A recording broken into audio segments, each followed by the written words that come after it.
You tell yourself you're fine.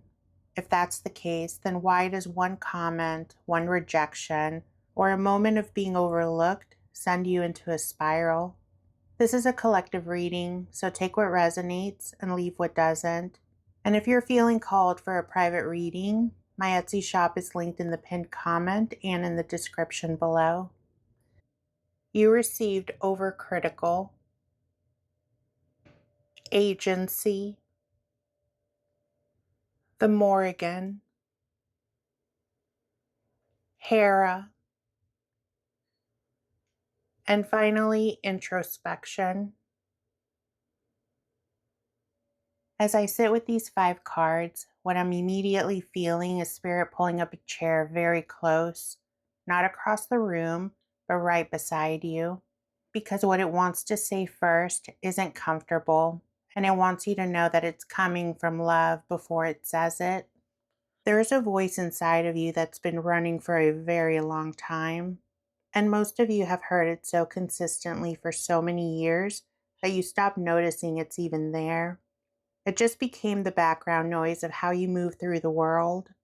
The voice that says that you're too much or not enough, or replays what you said wrong in a conversation 3 days later. The one that finds the flaw in everything you accomplish before you've even finished celebrating it. The voice that sounds like a critic, but it lives inside your own chest. Overcritical comes forward first, and what I'm feeling with this card is so specific. This isn't just about being hard on yourself. Spirit is showing me that this inner critic has become the lens through which you see everything. What I'm getting here is that for some of you, this voice sounds like a parent, someone whose approval you've been trying to earn for so long, that their words moved in and set up a permanent residence inside you. For others, it's more diffuse than that. It's the accumulation of 100 small moments across your life where you were made to feel like who you are wasn't quite right, that you weren't enough, or that you didn't measure up. And for some of you, it's both, all of it layered up on top of each other until you genuinely can't tell where their voice ends and yours begins. Spirit wants you to hear this clearly.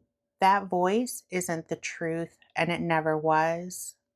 Agency steps forward, and what I'm feeling here is Spirit getting very direct with something the shadow self doesn't want you to know. You're not as stuck as it's been telling you. What I'm getting is that the shadow self survives by keeping you convinced that you don't have a choice, that you don't have power, and that you don't have the ability to change what's happening inside you. It says things like, "This is just who I am," or "I've always been this way," or "I've tried before and it didn't work." And every time that you believe those things, the shadow gets quieter because it doesn't need to fight anymore. You've already surrendered. But Spirit is here to call that out because the truth is, you have far more agency over the story you tell yourself than the shadow has allowed you to believe. The door isn't locked, love. You just stop trying the handle. Then the Morrigan arrives, and her energy is fierce and deliberate. This goddess stirs up fear and confusion on purpose, because that chaos is designed to draw your attention directly to what most needs to change. And what I'm feeling with her in this position is that the fear and the self-doubt that you've been living inside of, that hesitation and the shrinking and the second guessing, that isn't a personality trait. It's a limiting belief, specifically the belief that you aren't strong enough, worthy enough, that you aren't ready enough to actually claim the life that belongs to you. The Morrigan looks directly at that belief and says, resist it, clear it, because it's the only thing actually standing between you and what you want. Hera comes in next, and there's something very specific about her energy that I want to name. What I'm feeling with Hera is a particular exhaustion of someone whose needs have been invisible for a long time. Not because the needs weren't real, but because somewhere along the way you learned that it wasn't safe to have them, or that having them made you difficult, that people around you simply weren't going to meet them, and wanting them became more painful than just going without. What I'm getting here is that for some of you, this has looked like shrinking your needs down to a size that felt acceptable to the people around you. For others, it's looked like performing confidence while privately feeling completely unseen. And for some of you, Hera is pointing at a specific relationship or dynamic where you've been giving your energy to someone who hasn't been giving you the respect you deserve. And instead of addressing it, you turned the frustration inward and found something wrong with yourself. Spirit is saying firmly, enough of that. Stand taller. Introspect closes this first part, and it lands quietly, almost like a hand on your shoulder. This card is asking you to stop running from what's inside, not to punish yourself with what you find, but to actually look. To stop distracting yourself with everything on the surface and go beneath it. Ask the real questions. Where did the story about my worth actually come from? When did I first decide that I wasn't enough? Whose voice is this really? Because the shadow self can't survive that kind of examination. It only has power in the dark, and you've been willing to keep things dark for a long time to avoid the discomfort of looking. Love, Spirit is telling you the looking is safe now, and what's waiting on the other side of it will change everything. Because these next cards are about who you actually are underneath all of that. Reveal the truth. Matangi, I hope I pronounced that correctly. Achievement. Unveil. And finally, blessings. With these cards, the energy shifts completely. It's like Spirit finished naming the shadow, and now it wants to introduce you to yourself, the real version, the one that has always been there underneath everything the shadow has been saying. Reveal the truth arrives first, and it comes in without any softness at all. With this card, Spirit is asking you to be completely honest with yourself right now. Not the version of honesty that's comfortable, the real kind. What I'm feeling here is that some of you have been holding a story about yourself that you know somewhere deep down isn't the full truth. The story that you're not capable, that you're too damaged, that people like you don't get to have the things you want, that it's safer to stay small because at least small is familiar. And Reveal the Truth is here to say that the story is a lie you've been maintaining because the alternative, believing that you're actually worthy of more, feels terrifying when the shadow has been running the show for so long. What I'm getting here is that for some of you, the truth that needs revealing is about your own strength, how much of it you actually have, and how long you've been pretending that you don't. For others, it's about a situation or relationship that you've been telling yourself a comfortable version of, when the honest version has been sitting right in front of you. For others, it's the truth that you've been the one standing in your own way, not the circumstances or other people or bad luck, but you. And that isn't a shameful thing. That's the most empowering thing Spirit could possibly show you, because what you created, you can also change. Matangi steps forward, and her energy is one of the most potent in this entire spread. She's the goddess of expression, of the power of words and thought. And what she's bringing through here is something that should fundamentally change how you speak to yourself from this point forward. What I'm feeling with Matangi is the running commentary in your head, the constant low-grade criticism, the way you narrate your own failures and rarely your victories. All of it isn't just noise, it's instruction. Your subconscious is listening to every single word, and it's building your reality accordingly. What I'm getting here is that for some of you, this has been playing in ways that you haven't connected yet. The opportunities that seem to pass you by, the relationships where you end up feeling unseen, the dreams that stay dreams. Those things are in conversation with the story your inner voice has been telling on repeat. Matangi isn't here to shame you for that. She's here to show you the door, because if the thoughts you think are creating the life you're living, then changing the thoughts change everything. And this isn't wishful thinking. This is how it all works. Achievement comes in next, and what I'm feeling here is Spirit showing me someone who's more capable than they've been giving themselves credit for. And I want to stay here because this card is specifically calling out the habit of waiting to feel ready before you begin.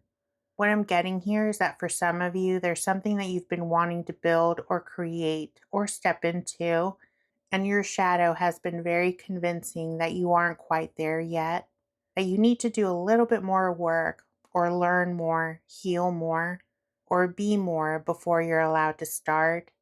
And achievement is cutting right through that and saying that the power comes from being intentional and actually showing up, not from crossing some invisible threshold of worthiness first.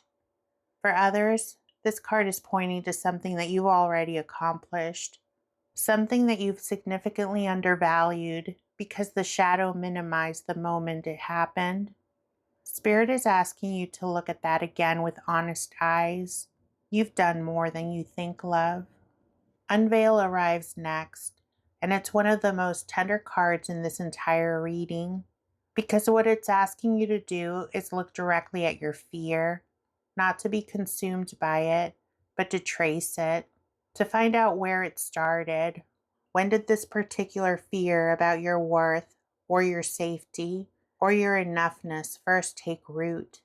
Because Spirit is showing me that most of the fears running your life right now were formed by a version of you that was very young and very much doing the best they could with what they had.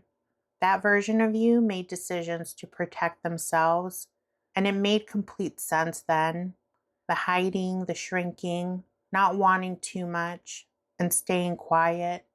Those were survival strategies, love, and they did work, but you aren't that version of yourself anymore, and you don't need those strategies anymore. What I'm feeling with Unveil is that the moment that you can actually see a fear for what it is, where it came from, and why it formed, it loses most of its power over you. You stop being ruled by something you can't name, and then you can finally start making choices from the person you are now instead of the person who was just trying to survive. And then Blessings closes this reading, and the energy that comes through with this card is so warm. Spirit is showing me that there's genuine abundance already moving in your direction. These are real things, good things. But what I'm feeling with this card is very specific, and I need you to really hear it, love. Spirit is showing me that the blessings that are coming require you to believe you deserve them in order to receive them. Not perfectly, and not without fear, but enough. Enough not to push them away when they arrive. Enough to not self-sabotage when something good starts happening, because the shadow always says that it's too good to be true, or it tries telling you that you're just going to mess it up. What I'm getting here is that for some of you, this is about love, something real and steady that can't find its way to you while you're still convinced that you're not worth staying for. For others, it's about something that you've been trying to build. Maybe it's an opportunity or a creative dream or a financial shift, and it's closer than the shadow has been letting you believe. And for others, this could be simpler and deeper than a specific thing. It could be the feeling of finally being at peace inside of your own skin, of waking up and not immediately finding something wrong with yourself. All of this is available to you. That's why Spirit put the card here on purpose. You just have to be willing to receive it. Sit with that for a second, love. So here's what Spirit wants you to carry with you today. The voice that's been telling you that you're not enough isn't the truth. It's simply a story, one that was written by pain and survival and other people's limitations, not by who you actually are. and you have more power to rewrite it than the shadow has been willing to admit. Take a look at what's underneath the criticism. Trace the fear back to where it started. Change the way you speak to yourself, because every word is instruction and your life is listening. Stop waiting to feel worthy before you begin. And when the good things start to come, make sure that you let yourself receive them. Love, you were never the problem. You've always been the answer. As always, my loves, this was a collective reading, so honor what resonated and gently release what didn't. Only you know what's meant for you. If something in this reading stirred something in you and you want to go deeper into your own specific situation, I'm here for you. Private readings are available through my Etsy shop. The link is in the pinned comment and in the video description. And love, I want to hear from you in the comments. Let me know if your shadow self got named today. Was there a card or a moment in this reading that stopped you? Let me know what landed, if anything hit different, if you heard what you needed to hear. Share it all below. I genuinely read every single comment, and I love getting the chance to interact with you. And before I go, if this found you today and the voice in your head has been louder than you deserve, remember that the shadow only speaks loudly when it knows you're finally ready to stop listening to it. You've got this, love, and you're stronger than you give yourself credit for. I love you, I appreciate you, and I'll meet you in the comments.